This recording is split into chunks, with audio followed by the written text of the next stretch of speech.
vortex.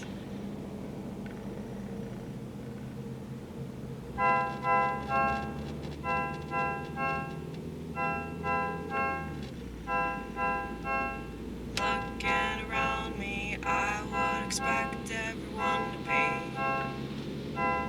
more than just a little bit frazzled.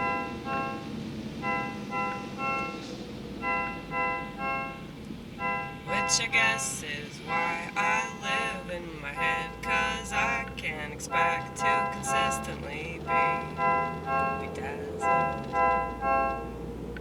with whatever I want this to be.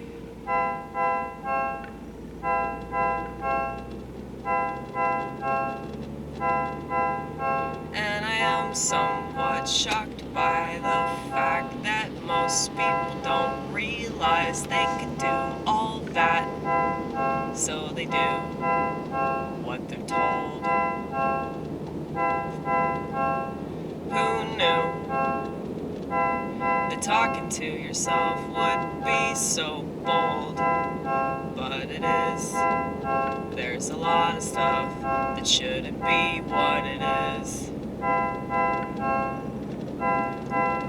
But a lot of things have changed, definitions, like the word literally. It used to mean, this was literally kefir. This is literally probiotics. This is literally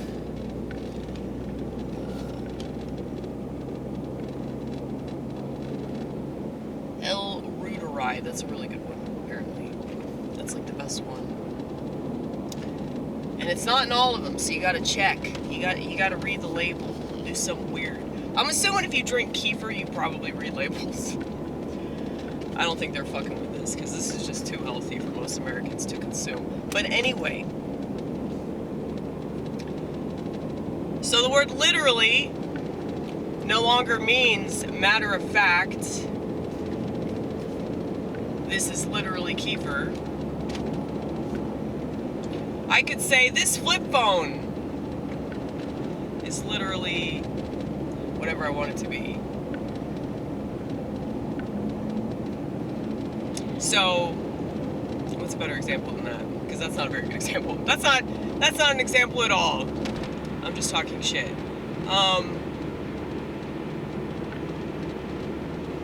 If I said something like, I literally feel like I'm about to throw up right now, then I don't throw up. That'd be a good example of that. So, an exaggeration. That is what the word literally has been morphed into, okay? And this is because people overused it. They misused it and overused it, and they changed the meaning of it, okay? This is telling. And this was shortly after the smartphones came out.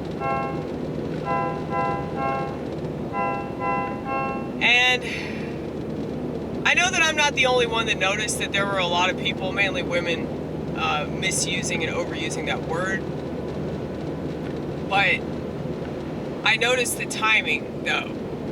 The timing was right around the time that the phones... Well, it was after that. But thank you for the turn signal, Ford Explorer.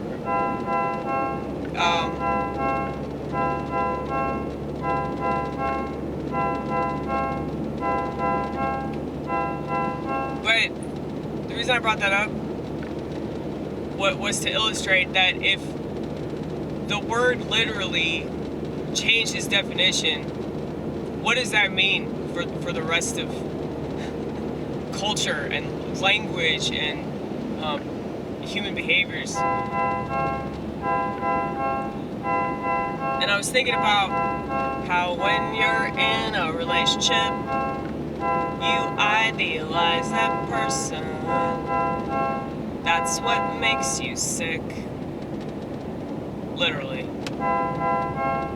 There you go. It does make you sick. It makes you physically ill, dude.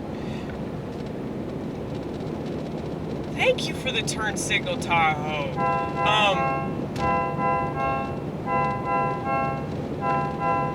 like when that person doesn't call you back, and you stay up all night wondering about what they're really doing instead of talking to you. Do people still do that, or is that old-fashioned to do that?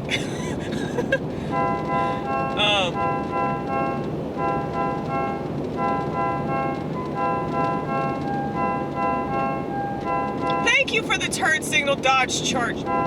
There's so many people turning. It's just amazing.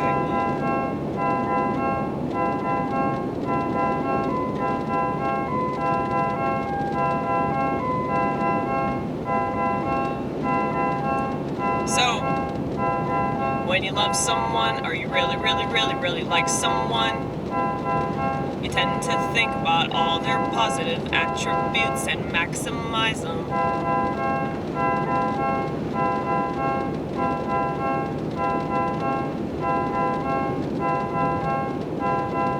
And in your head, with this little fantasy that you've constructed, all those things that you love, you capitalize on them to create this vision.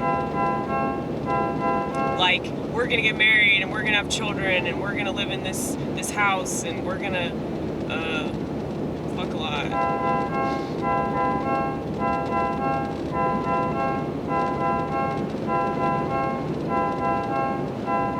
But then whenever that person proves to you that you're just delusional. I mean, seriously, when you think about love, when you think about, like, being in love, like, that is a state of delusion. And it's a fun state of delusion. I mean, everybody wants to be in love, so obviously there's something to being crazy, okay? Well, I'm in love with the world. I'm in love with God. Not this world. I'm in love with God's world, okay? This world goes straight to hell. Oh, wait, we're already there. Never mind.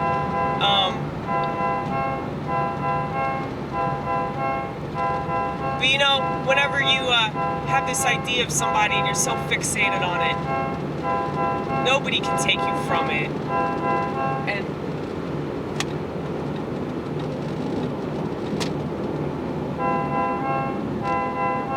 nobody can tell you that the person that you've idealized is being untrue to you. Nobody can tell you she's a lying whore. You'll still go back for more, even after she dumped you. Even after she 2 times 3, 4, 5, 6, 7, 8, 9 times you, you'll still go back for more. Because of that idealization.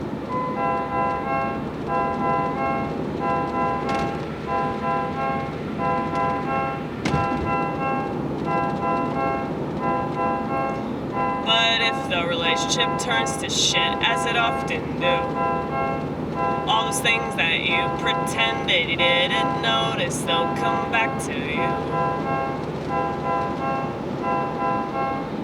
And that's all you'll be able to think about. That's all you'll be able to focus on. All the shit that's wrong, and you won't be able to forgive yourself for falling into the trap, because it felt so good. It felt so good. It felt so good.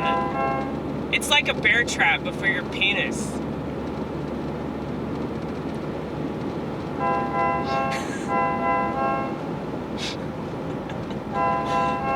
That's a horrible visual. I'm sorry, but I had to say it.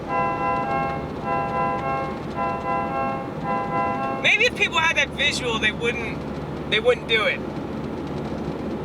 They wouldn't fall in love, because they've realized that, like, it's really not worth it, considering. I mean, it would be worth it if you learned something, but do people learn things anymore?